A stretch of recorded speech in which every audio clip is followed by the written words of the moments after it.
Donc les gars, on a une bonne nouvelle. Il y a Amad Diallo qui est de retour maintenant à l'entraînement. Et franchement, ça fait réellement plaisir parce que nous l'avons perdu, je crois, depuis février.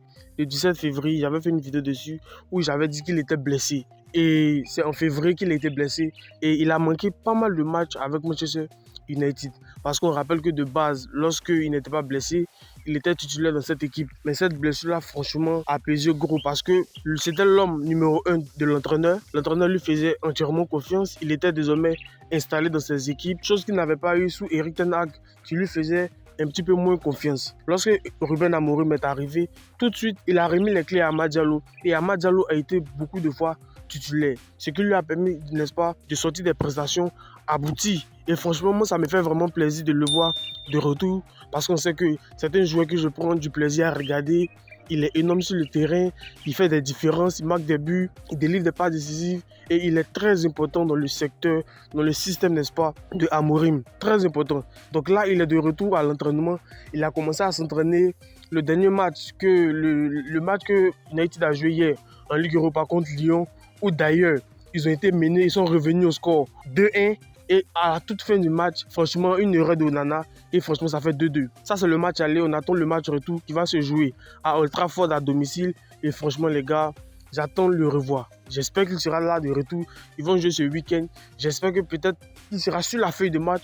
Peut-être pas pour jouer, mais sur la feuille de match, ce qui va nous laisser penser que, n'est-ce pas, lors des prochains matchs qui vont suivre, il sera sans doute titulaire ou il va rentrer en coup de jeu. Et franchement, ça fait vraiment plaisir parce que depuis qu'il est parti, franchement, l'attaque du United, vraiment, ça ne marche pas réellement. Parce que vous savez que lorsqu'il est sur un terrain, c'est lui qui presse, c'est lui qui assène les défenseurs. Et la plupart de ses buts, même cette saison, viennent sur des pressings. Et franchement, ça manque à une équipe de United. Mais en vrai aussi, ce n'est pas le seul problème de United. United aussi est une équipe qui est malade, il y a la défense aussi, qui ne supporte pas bien, enfin bref. Amad Diallo est de retour et moi, ça me fait vraiment plaisir. J'avais longtemps que je n'ai pas regardé ce match. Je veux le revoir sur le terrain. Je veux le revoir sur le terrain parce que c'est un ailier qui est très important, non seulement en club, mais aussi pour la sélection. Vous savez que quand Amad Diallo est là, franchement, ça percute sur le côté, ça apporte de la vivacité, ça apporte du rythme. Et franchement, ça nous manque beaucoup. Et ça manque beaucoup aussi à United. Il a commencé à s'entraîner, il a repris l'entraînement, il a fini la rééducation. Et là maintenant, je crois que dans les prochains jours qui suivent, lors des prochains matchs de United, il sera sur la feuille de match. Franchement les gars, ça c'est une très bonne nouvelle. Je suis vraiment heureux d'apprendre cette nouvelle. Et sûrement, le coach Ruben Amorim est heureux de cette nouvelle. Et les gars, ça fait vraiment plaisir de le revoir. Parce que depuis qu'il est blessé, United a joué, je crois, 11 matchs. Ils ont fait 5 nuls, je crois 3 victoires et aussi 3 défaites. Ils ont joué la Ligue Europa, la FA Cup et la Premier League. Durant toutes ces compétitions, il a manqué, je crois, 11 matchs, toutes compétitions confondues. Donc, les gars, il est de retour. Franchement, j'espère qu'il ne va pas rechuter encore. Parce que là, il reste quelques matchs avant la fin de la saison. J'espère que lorsqu'il reviendra, il ne sera pas assez diminué physiquement. Parce qu'on sait que le championnat anglais, ça demande beaucoup d'efforts, ça demande beaucoup de replis défensifs, ça demande vraiment de la vitesse et un niveau de jeu, sinon, n'est-ce pas, un gros volume de jeu. Donc, j'espère que lorsqu'il reviendra, il se remettra tout de suite dans le sens de la marche. En tout cas, c'est tout le mal qu'on peut lui souhaiter. Et franchement, les gars, ça fait vraiment plaisir de le voir de retour. Il y a Adengra aussi qui reçoit pas mal de propositions de clubs qui le veulent. Actuellement, il y a un club de Ligue 1, le FC Nantes, qui le veut actuellement. Et franchement, les gars, moi, je ne sais pas pour vous, mais par rapport à ça, je ne suis pas trop convaincu parce que lors des récents matchs de Brighton, notamment le match qu'ils ont joué en Premier League contre Crystal Palace, il est rentré à la 62e. Donc il a eu un peu plus du temps de jeu comparé à d'habitude. D'habitude, c'était un joueur qui rentrait à 3 minutes de la fin, à 5 minutes de la fin. Et franchement là, on voit que l'entraîneur de Brighton, je ne sais pas, a commencé à revoir ses fiches, il a commencé à revisiter ses calculs parce qu'il sait que Adengra, c'est un joueur majeur. Et le fait que Adengra soit en manque de temps de jeu, franchement, ça va finir par peser sur l'équipe nationale de Côte d'Ivoire. Parce que vous savez tous que Adengra en équipe nationale de Côte d'Ivoire, et Adengra, normalement, c'est titulaire indiscutable. C'est titulaire indiscutable. Parce qu'on sait tous qu'il est capable d'apporter sur un terrain de la percussion, des dribbles, du rythme, du mouvement, des centres. Et franchement, ça, c'est un très bon ailier. Donc, le voir en manque de temps de jeu à Brighton, franchement, ça ne nous est pas d'une grande utilité en sélection nationale de Côte d'Ivoire. Et cela s'est ressenti, n'est-ce pas, durant les récents matchs des éléphants. On a vu que c'est plus le même Simon Adengra, celui-là même qui est capable de percuter. Ce n'est plus le même, tout simplement parce qu'il est en manque de temps de jeu. Il n'est pas en jambes. Et franchement, ça, c'est pas bon pour le joueur même, mais c'est pas bon pour les autres équipes, n'est-ce pas, qui dépendent d'un joueur qui a une telle qualité, que ce soit la sélection de Côte d'Ivoire et même le club de Brighton. Donc, si c'est pour partir à Nantes, pour se relancer, moi, je veux qu'il parte. Que ce soit un prêt en Ligue 1 qui est quand même un championnat compétitif, la Ligue 1 n'est pas un championnat à négliger parce qu'il y a des petites équipes, n'est-ce pas, qui commencent à pousser haut, contre Strasbourg, n'est-ce pas. Strasbourg n'était pas attendu cette saison, mais actuellement, je crois qu'ils sont 4e de Ligue 1. Un classement tout à fait normal parce que ils encaissent moins de buts, ils sont polyvalents dans le jeu et il y a un vrai collectif. Enfin bref, si c'est pour aller se relancer franchement au FC Nantes, moi je conseille à Adingra de partir. Je le conseille de partir parce qu'il n'est pas un rythme à Brighton. Il manque de temps de jeu à Brighton. Donc, moi je ne veux pas qu'il parte définitivement, mais si c'est pour un prêt, peut-être pour une saison, qu'il parte, sachant très bien que Brighton, n'est-ce pas, est 8e, c'est pas sûr même qu'ils vont jouer une place européenne la saison prochaine. Donc, moi, je veux qu'il parte. Moi, je ne sais pas ce que vous pensez de ça, mais Adingra est diminué physiquement. Il est diminué physiquement. On sent que dans les matchs, c'est de la peine. Même quand il est rentré contre Crystal Palace, il n'a pas vraiment été percutant. Il n'a pas apporté tout ce qu'on lui connaît. Et franchement, ça va finir par le peser. Que ce soit moralement, psychologiquement, ça peut jouer quelque chose sur sa tête, ce qui peut agir, n'est-ce pas, sur ses performances. Donc, si c'est pour aller se relancer à Brighton pour gagner plus de temps de jeu, parce que lorsqu'on veut un joueur comme ça, c'est pas pour venir le mettre sur le banc.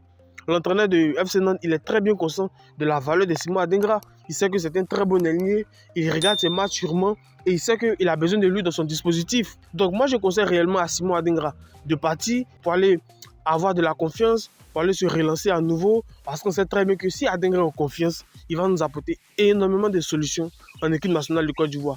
Et ce qui va faire bénéficier, n'est-ce pas, son club. Et franchement, les gars, moi, je ne sais pas ce que vous pensez de ça, mais actuellement, c'est une rumeur de transfert. Il n'y a rien qui est officiel, mais il se pourrait que l'entraîneur de FC Nantes ait, n'est-ce pas, un désir, n'est-ce pas, de vouloir avoir Simon Adingra dans son effectif. Et c'est tout à fait normal. Donc, il n'y a rien d'officiel. Le club n'a pas encore communiqué là-dessus.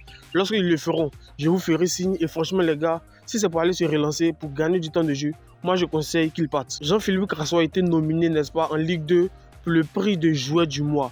Parce que durant le mois de mars, et ce prix-là concerne le mois de mars en particulier. Et les performances de Jean-Philippe Crasso durant le mois de mars, il a joué 4 matchs pour 5 buts. Ce qui fait de lui, n'est-ce pas, actuellement, le deuxième meilleur buteur de Ligue 2. Et son concurrent, n'est-ce pas, est aussi dans la course, Eli Kroupi, qui lui aussi est un binational ivoirien, qui lui aussi a 17 buts. Mais franchement, je ne pense pas que Jean-Philippe Crasso réellement puisse remporter ce prix-là. Parce que c'est lui-même qui est premier, c'est lui-même qui est meilleur buteur de Ligue 2. C'est Eli Kroupi. Et c'est lui, n'est-ce pas, qui a 17 buts. Donc franchement, je pense que c'est lui qui va remporter ce prix-là. Mais on peut avoir de la surprise aussi. Et ce qui montre, n'est-ce pas, que Jean-Philippe Crasso est en train d'atteindre une autre dimension. Il est en train d'atteindre une autre dimension. Là, il est blessé. Et même étant blessé, il a été nominé. Parce que c'est ses prestations durant le mois de mars qui ont été prises en compte. Et Jean-Philippe Crasso est en train de gravir en échelon. Et je suis sûr qu'à cet allure, Paris FC, la saison prochaine, va se retrouver en Ligue 1. Un championnat qui sera un championnat toujours français, mais qui sera plus compétitif. Parce que là-bas, il y a de grandes équipes, de grosses écuries contre qui le Paris FC va se frotter. Et pour pouvoir montrer, n'est-ce pas, leurs performances qu'ils peuvent réaliser face à ces équipes-là. Et franchement, ça fait vraiment plaisir de voir que Jean-Philippe Crasso est nominé pour ce prix. Moi, je ne suis pas sûr qu'il va remporter ce prix-là. Je ne suis pas sûr de ça. Mais par contre, ce que je sais, c'est qu'il laisse une belle lancée. Il laisse une bonne dynamique au Paris FC. N'eût été cette blessure, il était toujours titulaire dans cet effectif. Il a marqué, je crois, 15 buts. Et franchement, ça, c'est sa meilleure saison, je crois. Depuis en carrière, c'est sa meilleure saison. 15 buts en une saison. Franchement, c'est des statistiques vraiment énormes. Je crois qu'il avait réalisé plus que ça lorsqu'il était à Saint-Etienne. Je ne sais plus trop avec combien de buts. Mais actuellement, Jean-Philippe Crasso, c'est une très belle lancée. J'espère qu'il va vite revenir. Parce que le meilleur buteur de Paris FC, qui est Jean-Philippe Crasso, est blessé. Franchement, ça va diminuer un tant soit peu l'offensive, sinon n'est-ce pas le poids offensif de Paris FC. Donc j'espère qu'il va revenir très vite parce que le coach quand même compte sur lui, le coach quand même a confiance en lui, il a bâti son attaque autour de lui, il joue là-bas régulièrement, il est toujours titulaire et franchement, je veux qu'il revienne vite de blessure. Il y a Sébastien Haller, n'est-ce pas, qui est pisté par le club de Beşiktaş en Turquie et franchement, moi comme je vous le rappelle toujours, c'est une rumeur de transfert, il n'y a rien qui est officiel, il se pourrait que ça puisse arriver, mais ce n'est pas le cas. Rien n'est officiel, aucun communiqué, tout ça. Mais selon les rumeurs, le club Beşiktaş, n'est-ce pas, veut de Sébastien Haller. Et les gars, parce qu'on rappelle toujours que c'est un joueur de Dortmund, il est juste en prêt. Il a été en prêt à Leganés où ça n'a pas vraiment marché, qu'on se le dise. Et il est revenu à Utrecht. Mais c'est toujours une propriété, sinon un joueur de Dortmund. Et là, il a encore un an, n'est-ce pas, pour se relancer avant de partir à Dortmund. Donc, le club Besiktas veut prendre cette dernière saison qu'il a passée en prêt pour pouvoir relancer Sébastien Haller et pour pouvoir l'avoir dans leur effectif au Besiktas. Mais je pense que, moi je préfère que Haller reste à Utrecht. Je ne sais pas pour vous, mais je pense qu'à Utrecht, l'environnement est plus paisible. Ce n'était pas dans un grand championnat, pareil que la Turquie bien évidemment. Mais je veux dire qu'à Utrecht, il y a moins de pression, il y a moins d'attente. Même si c'est un Sébastien Haller qu'on attend toujours qu'il sorte de belles prestations, parce que c'était numéro 9, son rôle est de marquer. On attend toujours qu'il soit prolifique. Mais à Utrecht, je pense que l'environnement est assez paisible, où Sébastien Haller est plus libéré, ce qui va lui permettre, n'est-ce pas, de pouvoir mieux s'étaler. Mais je ne suis pas trop d'accord avec le fait, n'est-ce pas, qu'il parte se relancer au Besiktas. Parce que pour moi, à Utrecht, il se sent mieux là-bas. Il est quand même installé, même s'il ne marque pas chaque week-end, mais il est quand même titulaire. Il joue pas mal, il a assez de temps de jeu et c'est tout ce qu'on lui demande. On veut qu'il soit en rythme parce que s'il est en rythme, forcément, les buts vont venir. Et c'est tout ce qu'on attend de lui. Et franchement, moi, je ne veux pas qu'il parte réellement. Je ne veux pas qu'il parte réellement. Je préfère qu'il reste à Utrecht parce que c'est un environnement qu'il connaît. Il fait partie même des 5 meilleurs buteurs de l'histoire de ce club-là. Donc il y a le poids de l'histoire aussi qui est avec lui, chose qui peut jouer dans la balance. Je préfère qu'il reste à Utrecht pour continuer cette deuxième moitié de saison qu'il est en train d'entamer. Qu'il ne parte pas se mettre la pression encore avec un autre club qui a des exigences. Parce qu'on rappelle qu'Ole Gunnar Solskjaer a été l'entraîneur actuel du Besiktas, a été l'ancien entraîneur de Manchester United. Donc lorsque Sébastien Haller va aller là-bas, forcément il y aura tellement d'attentes autour de lui. Donc pour éviter ça, et ce qui va le pousser, n'est-ce pas, à se blesser aussi. Donc je veux qu'il reste dans un environnement qui est assez paisible, qu'il le comprend, comme Utrecht, parce qu'à Utrecht, il est toutefois titulaire, même s'il ne marque pas de but. Mais ça joue quand même 70 minutes, 60 minutes par match, et c'est tout bénef, parce qu'à Leganés, il n'avait pas du temps de jeu. Il n'avait pas du temps de jeu, il était en manque de temps de jeu, il était en manque de confiance, ce qui a fait qu'il n'a pas marqué un but, je crois, à Leganés, si je crois bien. Donc les gars, il y a une proposition de Besiktas pour Sébastien Haller, mais moi je pense qu'il doit rester à Utrecht pour pouvoir se refaire une santé, afin de mieux rebondir en équipe nationale de Côte d'Ivoire, et aussi mieux rebondir, que ce soit à Dortmund et d'autres clubs, ou même avec la sélection de Côte d'Ivoire sur l'échiquier continental. Moi, je ne sais pas ce que vous pensez de cette rumeur de transfert-là, mais est-ce que vous voulez que Sébastien Haller reste à Utrecht ou est-ce que vous voulez qu'il parte réellement se relancer ailleurs? Donnez-moi vos avis dans les commentaires. Nous sommes à la fin de la vidéo. Dites-moi ce que vous en pensez dans les commentaires. Je n'hésiterai pas à vous répondre et on se retrouve pour une prochaine vidéo. Allez, peace out.